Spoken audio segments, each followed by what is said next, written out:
Hello students, today we'll be continuing chapter 2nd of standard 8 for Swaminarayan student part 4 microorganisms. Okay, तो today we'll be studying about certain useful microorganisms. हम ऐसे microorganisms के बारे में पढ़ने वाले जो अपने लिए beneficial है, जो अपने लिए useful है। अब कुछ microorganism काफी सारे food items बनाने में use होते हैं, जैसे cheese, बटर, चीज, कर्ड, ये सारे जो फूड आइटम्स बनाने में काफी माइक्रो ऑर्गेनिजम्स का रोल होता है। इनफैक्ट जो इडली, डोसा, ये सब का जो बैटर होता है, जिसको अपन घोल बोलते हैं, वो बैटर बनाने के लिए भी माइक्रो ऑर्गेनिजम्स बहुत इंपॉर्टेंट रोल प्ले करते हैं। ओके, अब एक एक्टिविटी हम समझने वाले, वो एक्टिविटी में हम लोग दूध से दही कैसे बनता है वो एक्टिविटी समझने वाले। ठीक है, how milk get converted into curd. ठीक है, अपन सबको रेगुलर फिनोमेनन पता होगा, what are mothers do at night. वो रात को दूध के तपेले में 1 चम्मच दही डाल के रख देती है, नेक्स्ट डे मॉर्निंग में पूरा दूध दही में कन्वर्ट हो जाता है। इफ यू रिमेम्बर, ऐसा होता है, राइट। अब इसको थोड़ा साइंटिफिकली पढ़ते हैं कि ऐसा क्यों होता है, राइट। तो इस एक्टिविटी में आपको सिंपली एक बोल में मिल्क लेना है, उस मिल्क में 1 टीस्पून आपको कर्ड ऐड करना है, उसको अच्छे से स्टर कर लो जिससे वो मिक्स हो जाए। स्टर करने के बाद आप इसको थोड़े आवर्स के लिए, तो समझना ओवरनाइट, मतलब रात के लिए रख दो। नेक्स्ट डे मॉर्निंग में आप वो बोल को उसका लिड ओपन करके देखो तो वो पूरा का पूरा जो बोल है, मिल्क का बोल कर्ड के बोल में कन्वर्ट हो गया होगा, मिल्क कन्वर्ट हो गया कर्ड में। ये तो हमने ऑब्जर्व किया, बट ऐसा हुआ क्यों, रीजन क्या है इसका? इसका रीजन है बैक्टीरिया। उस बैक्टीरिया का नाम है लैक्टोबैसिलस एसिडोफिलस। अब ये बहुत important, need to remember this. कौन सा बैक्टीरिया रिस्पॉन्सिबल है मिल्क को कन्वर्ट करने में? Lactobacillus acidophilus. ठीक है, अब कर्ड में लैक्टोबैसिलस बैक्टीरिया होता है, कर्ड में ये बैक्टीरिया होता है जिसको बोलते हैं लैक्टोबैसिलस। ठीक है, अब जो मिल्क है, मिल्क में एक प्रोटीन होता है कैसिन। मिल्क में एक प्रोटीन होता है कैसिन। ये कैसिन क्या करता है, कोगुलेट्स करता है लैक्टोबैसिलस को एक सॉलिड मास फॉर्म कर लेता है। कोगुलेट्स मतलब कोई सॉलिड या सेमी सॉलिड फॉर्म में कन्वर्ट करना। ओके, वापस अभी अपन ने क्या पढ़ा? अपन ने ये पढ़ा, अपन आज का topic for the discussion is useful microorganism. अपन ने पढ़ा कुछ माइक्रो ऑर्गेनिज्म फूड आइटम्स बनाने में यूज होते हैं, जैसे चीज, कर्ड, जो इडली और डोसा का बैटर होता है वो बनाना भी माइक्रो ऑर्गेनिज्म बहुत इंपॉर्टेंट रोल प्ले करते हैं। Then we perform an activity in that we took a bowl में अपन ने मिल्क लिया, then we added a teaspoon of curd in it, then stir it well and close the lid and keep it aside overnight. एक रात के लिए उसको रख दो, नेक्स्ट डे मॉर्निंग में you will observe milk get converted into curd. And I have already explained which is very important. ये जो रीजन है for conversion of milk into curd, वो एक बैक्टीरिया के कारण होता है, और बैक्टीरिया का नाम है lactobacillus acidophilus. Lactobacillus acidophilus, right. ये लैक्टोबैसिलस एसिडोफिलस किस में प्रेजेंट होता है, कर्ड में कि मिल्क में? ये लैक्टोबैसिलस बैक्टीरिया कर्ड में प्रेजेंट होता है, राइट। इतना ध्यान रखना, कर्ड में प्रेजेंट होता है। अब एक प्रोटीन है कैसिन जो किसमें प्रेजेंट होता है, मिल्क में प्रेजेंट होता है। एक प्रोटीन है कैसिन जो प्रेजेंट होता है मिल्क में, ये कोगुलेट करता है लैक्टोबैसिलस को, एक सॉलिड मास क्रिएट करता है। क्लियर? एक बार बोल पे ध्यान दो। अपन यूजफुल माइक्रो ऑर्गेनिजम्स के बारे में पढ़ रहे हैं। अपन ने पढ़ा फूड एंड बेवरेजेस इंडस्ट्री में, मतलब फूड इंडस्ट्री में, और बेवरेजेस बेवरेजेस मतलब ड्रिंक्स इंडस्ट्री में कैसे यूज होता है। Microorganisms are put in use in large scale production of many food items like curd, cheese and bread, but batter for food items like idli and dosa. तो ये अपन ने first point में पढ़ा कि किस किस फूड आइटम्स में micro organism use होता है। फिर we perform an activity understanding the role of microorganism in making curd. Take a warm milk in a bowl, add a teaspoon of curd in it. Warm milk लिया bowl में, then we have added a teaspoon of curd in it. Stir the milk gently and cover the bowl. Milk को stir करो और उसके बाद बोल को cover कर लो। कीप द बोल अनडिस्टर्ब फॉर 4 to 5 hours और overnight at a warm place. 4-5 घंटे के लिए, या तो ओवरनाइट मतलब पूरी रात भर उसको एक वार्म सी जगह में ऐसे ही छोड़ दो। ओके, इधर देखो। Then what did you observe? जो मिल्क था got converted into curd. Observation में क्या आया? Milk got converted into curd. जो मिल्क था, मिल्क टू कर्ड बन गया। Okay, how milk changes into curd? कैसे? ये तो ऑब्जर्व कर ले कि मिल्क कर्ड में कन्वर्ट हो, but how does milk changes into curd?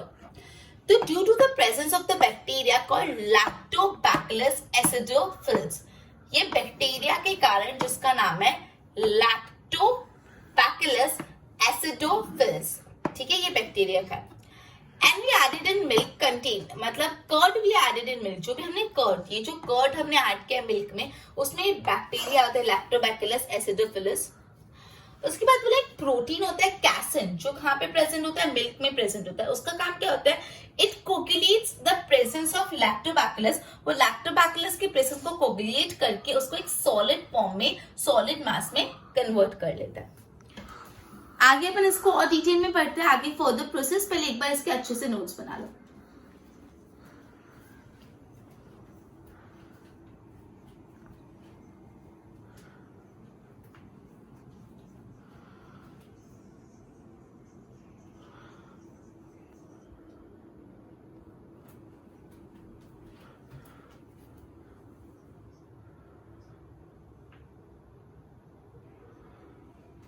Okay, अब एक एसिडोबैक्टर करके बैक्टीरिया है। ये एसिडोबैक्टर बैक्टीरिया का काम क्या होता है, फ्रूट जूस, बेर, वाइन, विनेगर, ये सब बनाने में काम आते हैं। जो एसिडोबैक्टर बैक्टीरिया है वो विनेगर बनाने में, वाइन बनाने में, फ्रूट जूसेस बनाने में काम आते हैं।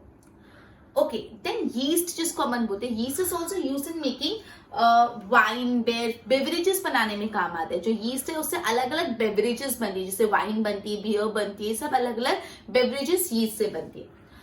अब ये जो माइक्रो ऑर्गेनिजम्स बेसिकली क्या करते हैं, शुगर को कन्वर्ट करते हैं अल्कोहल में। माइक्रो ऑर्गेनिजम्स क्या करते हैं, शुगर को कन्वर्ट कर देते हैं अल्कोहल में। और ये जो प्रोसेस है ना शुगर को अल्कोहल में कन्वर्ट करने का, इस प्रोसेस को बोलते हैं fermentation. This is very important.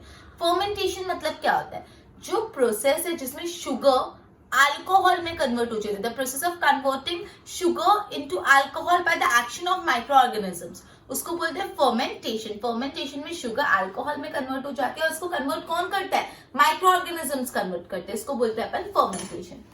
Okay, अब जैसे वाइन बनाते हैं, वाइन किससे बनता है, ग्रेप्स को फर्मेंटेशन करके, ग्रेप्स का फर्मेंटेशन करके वाइन बनता है। और बियर बनता है बार्ले का फर्मेंटेशन करके, ग्रेप्स का फर्मेंटेशन करके वाइन बनता है और बार्ले का फर्मेंटेशन करके बियर बनता है। ओके, फिर बोला है कि जो यीस्ट होता है ना, जो पिज्जा के बेस होते हैं, पिज्जा बेस होते हैं, जो ब्रेड होता है, उसका जो डो बनाना होता है उसके लिए यीस्ट बहुत यूज होता है। ठीक है, तो जैसे फर्मेंटेशन होता है, sugar breaks to form alcohol. Fermentation के टाइम शुगर अल्कोहल में कन्वर्ट होता है। कौन सी गैस रिलीज होती है, carbon dioxide. This is important, आप सबको पता ही होगा। फर्मेंटेशन के time sugar break down into alcohol and the carbon dioxide gases release, carbon dioxide gas release होती है। क्लियर? अब ये जो कार्बन डाइऑक्साइड गैस रिलीज होती है उसके कारण क्या होता है, डो राइज होता है। कार्बन डाइऑक्साइड के कारण जो फूलता है, मतलब अपन बेक करते तो वो चीज फूलनी चाहिए, डो बनना चाहिए। तो जो डो राइज होता है वो कौन सी गैस के कारण होता है, कार्बन डाइऑक्साइड। वो डो में कौन सी गैस होती है, कार्बन डाइऑक्साइड गैस के कारण ही वो जो पिज्जा बेस ब्रेड फूलते हैं, ठीक है, राइज होता है। अब ये कार्बन डाइऑक्साइड गैस रिलीज होने के कारण क्या होता है, छोटे छोटे पोर्स रह जाते हैं, छोटे छोटे पोर्स छोड़ के जाते हैं, वहां से कार्बन डाइऑक्साइड गैस रिलीज होती है। तो जो ब्रेड होते हैं इसमें जो छोटे छोटे होल्स होते हैं वो इसी रीजन से होते हैं, बिकॉज कार्बन डाइऑक्साइड गैस वहां से निकलती है और पीछे पोर्स छोड़ जाते हैं, छोटे छोटे होल्स छोड़ जाते हैं। क्लियर? अब जैसे मशरूम है, मशरूम भी बहुत कॉमनली यूज होता है मेकिंग फूड। मशरूम भी एक फूड आइटम है। ओके, फिर एक एक्टिविटी करिए, उस एक्टिविटी में अपन को fermentation of sugar to form alcohol, sugar का फर्मेंटेशन करें जिसका अल्कोहल बनाने के लिए, मतलब शुगर को फर्मेंट करें जिससे अल्कोहल बनेगा। तो अपन ने एक वाटर लिया, वाटर में एक कप में वाटर लिया, उसमें शुगर डाला, शुगर डालने के बाद उसमें यीस्ट पाउडर डाला, यीस्ट डाला मतलब अपन ने शुगर लिया, शुगर में यीस्ट डाला, शुगर लिया एक मग में, उसमें यीस्ट डाला। ओके, मतलब वाटर, एक कप में वाटर, वाटर में शुगर डाला, शुगर में यीस्ट डाला, स्टर करा और थोड़े टाइम के लिए अनडिस्टर्ब रहेगा। और लेड को जब ओपन करके देखोगे तो आपको अल्कोहल की स्मेल आएगी, वो अल्कोहल में कन्वर्ट हो जाएगा। समझ अपन ने शुगर टू अल्कोहल कैसे बना, fermentation of sugar to form alcohol. ठीक है, अभी अपन ने क्या क्या पढ़ा, अभी अपन ने पढ़ा एसिडोबैक्टर के बारे में। एसिडोबैक्टर एक बैक्टीरिया होता है जो फ्रूट जूस बनाने के लिए, वाइन बनाने के लिए, विनेगर बनाने के लिए यूज होता है। फिर बोला यीस्ट जो होता है, यीस्ट से भी काफी सारे बेवरेजेस बनते हैं जैसे वाइन और बियर। फिर बोला ये जो माइक्रो ऑर्गेनिजम्स है, what they do, they convert sugar into alcohol. Micro organisms का काम ये होता है वो शुगर को अल्कोहल में कन्वर्ट कर लेते हैं। और द प्रोसेस, ये जो process of converting sugar into alcohol by the action of microorganisms, जो शुगर अल्कोहल में कन्वर्ट होता है by the action of microorganism, इस प्रोसेस को बोलते हैं हम फर्मेंटेशन। फिर अपन को पता है कि वाइन कैसे बनती है, by fermentation of grapes, और बियर कैसे बनती है, by fermentation of बार्ली। उसके बाद अपन ने पढ़ा जो यीस्ट होता है वो पिज्जा ब्रेड और पिज्जा बेस और ब्रेड बनाने के लिए यूज होता है। ड्यूरिंग फर्मेंटेशन, ये फर्मेंटेशन के टाइम शुगर अल्कोहल में कन्वर्ट होता है और कौन सी गैस रिलीज होती है? Carbon dioxide gas. ये कार्बन डाइऑक्साइड गैस रिलीज होने के कारण ही जो डो राइस होता है वो कार्बन डाइऑक्साइड गैस रिलीज होने के कारण होता है। डो में कार्बन डाइऑक्साइड गैस होती है। फिर बोला जैसे आप उसको बेक करोगे तो गैस रिलीज गैस है वो छोटे छोटे पोर्स से निकल जाएगी बाहर, ठीक है। तो इसमें जो ब्रेड होती है उसमें छोटे छोटे होल्स इसलिए दिखते हैं बिकॉज वो पोर्स होते हैं जिससे कार्बन डाइऑक्साइड गैस रिलीज हो गई होती है। फिर मैंने पढ़ा मशरूम्स के बारे में। Mushroom is also used as a food item. Then we studied an activity in which we done fermentation of sugar to form alcohol. हमने शुगर का फर्मेंटेशन करा to form alcohol in which we took like water in a mug. फिर उसमें आप sugar डाल दो। Sugar डालने के बाद उसमें आप यीस्ट डालो और लिड से कवर करके थोड़े टाइम तक अनडिस्टर्ब रहने दो। After few hours when you observe it, उसमें आपको अल्कोहल की स्मेल आएगी, मतलब it is converted into alcohol. Is it clear? Board पे ध्यान दो। एसिडोबैक्टर, a bacteria is used to make vinegar, wine and fruit juice. एसिडोबैक्टर करके एक बैक्टीरिया है जो विनेगर, वाइन, फ्रूट जूस बनाने में काम आता है। Yeast is used in making such varied range of beverages such as wine and beer. Yeast से अलग अलग बेवरेजेस बनते हैं, wine, beer.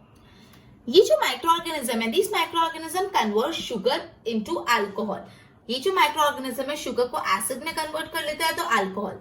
These microorganisms convert sugar to acid and alcohol, and this process in which microorganism converted sugar to alcohol is called fermentation. ये जो process है जिसमें microorganism convert sugar into alcohol, इस पूरे process को बोलते हैं fermentation. Wine का fermentation, wine कैसे बनेगा? by fermentation of grapes. Beer कैसे बनेगा? by fermentation of barley. फिर yeast के बारे में बताया, yeast is used to set dough to make bread items like pizza और ये सब। During fermentation sugar breaks down और क्या बनता है? अल्कोहल। और कौन सी गैस रिलीज होती है? Important, carbon dioxide gas is released. Clear? उसके बाद due to the release of carbon dioxide gas release होती है, उसके कारण जो आपको डो राइस होता है ना, ड इसके कारण ही राइस होता है, ठीक है। ऑन बेकिंग, जैसे आप उसको बेक करोगे तो गैस रिलीज हो जाती है, leaves pores behind. Gas release होती है, छोटे छोटे पोर्स छोड़ देती है, and that is why we see small pores on bread. इससे ब्रेड पे छोटे छोटे होल्स सकते हैं। तो ये तुमको 1 मार्क के लिए पूछ सकते हैं, why we see small pores on bread. तो आपको पूरा लिखना है कि during fermentation alcohol get sugar breaks to convert into alcohol and carbon dioxide gas is released, and due to this release the carbon dioxide dough rises. On baking the gas release and leaves pores behind, and that is why we can see the pores on bread.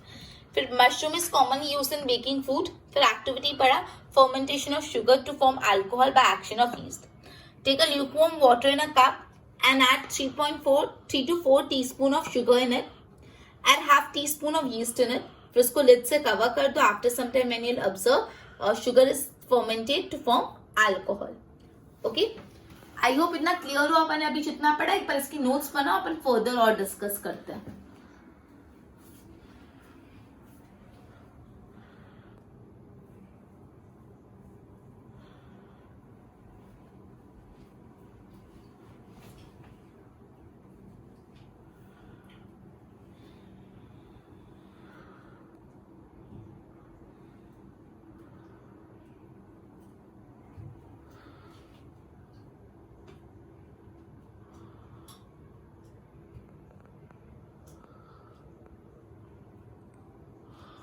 Okay, तो अभी तक अपन ने जितना ही पहले अपन ने आज जिस micro organism में एक पॉइंट पढ़ा. अपन ने पढ़ा कि जो माइक्रो ऑर्गेनिज्म अपन को फूड और बेवरेजेस इंडस्ट्री में बहुत यूजफुल होता है.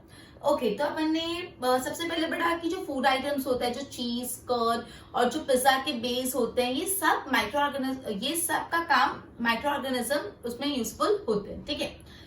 ओके, फिर अपन ने पढ़ा मिल्क कर्ड में कैसे कन्वर्ट होता है. अपन ने पढ़ा कि एक एक्टिविटी पढ़ी जिसमें मिल्क लिया, मिल्क को फिर उसमें कर्ड डाला, कर्ड डाल के उसको थोड़े आवर्स के लिए छोड़ दिया, ओवरनाइट छोड़ दिया. उसके बाद वो कर्ड किसमें, मिल्क किसमें कन्वर्ट हो जाएगा, पूरा का पूरा मिल्क कन्वर्ट हो जाएगा इनटू कर्ड. ये क्यों कन्वर्ट हुआ into curd? Because of the bacteria called lactobacillus. ठीक है, लैक्टोबैसिलस करके बैक्टीरिया होता है जो मिल्क में होता है, जो कर्ड में होता है, जो पूरे के पूरे मिल्क को कर्ड में कन्वर्ट कर होता है, मल्टीप्लाई करता है.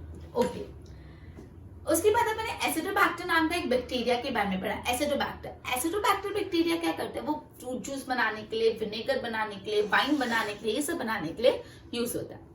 Then next study was fermentation. Fermentation क्या होता है? फर्मेंटेशन में जो भी शुगर होता है वो अल्कोहल में कन्वर्ट हो जाता है by the action of micro organism. Basically micro organism he responsible होते हैं शुगर को अल्कोहल में कन्वर्ट करने के लिए। और ये जो process of converting sugar into alcohol by the action of micro organism, ये प्रोसेस को बोलते हैं फर्मेंटेशन। क्लियर? ओके, फिर अपन ने पढ़ा था वाइन और बियर का फर्मेंटेशन के बारे में पढ़ा था। वाइन बना था by the fermentation of grapes और बियर बनता है by the fermentation of barley. फिर मैंने बोला जो यीस्ट है ना, वो पिज्जा, ब्रेड और वो सब के लिए यूज होता है। जो यीस्ट होता है वो पिज्जा, ब्रेड और ये सब बनाने के लिए यूज होता है। अब ये यीस्ट का जो यीस्ट है, इसके जो डो राइस होता है, वो डो में कौन सी गैस होती है? Carbon dioxide gas. ये डो राइस होता है, कार्बन डाइऑक्साइड गैस रिलीज होती है। और जो डो का रेसन अप होता है, राइसन होता है, वो किस रीजन के कारण होता है? वो कार्बन डाइऑक्साइड गैस के कारण ही होता है।